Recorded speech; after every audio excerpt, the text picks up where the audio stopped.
Tip number 2, mga pagbabago sa dieta. Ang iyong dieta ay malaking bahagi ng pag-iwas sa kidney stones. Narito ang ilang simpleng pagbabago. Limitahan ang mga pagkaing mayaman sa oxalate tulad ng spinach at tsokolate na maaaring magdulot ng calcium oxalate stones.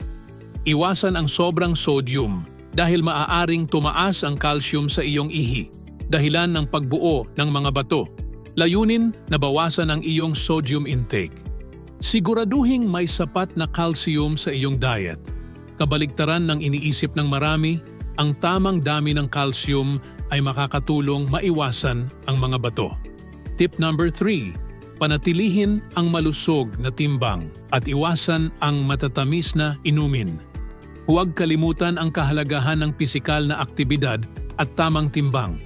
Ang labis na timbang ay maaaring magpataas ng panganib sa kidney stones.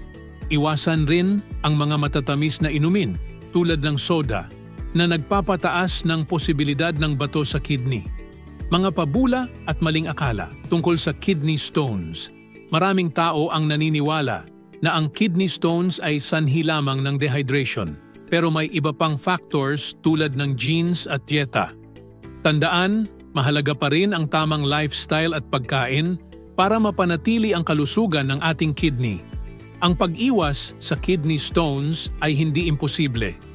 Sa simpleng mga pagbabago tulad ng tamang hydration, balanseng pagkain, at aktibong pamumuhay, mapapanatili natin ang kalusugan ng ating mga kidney.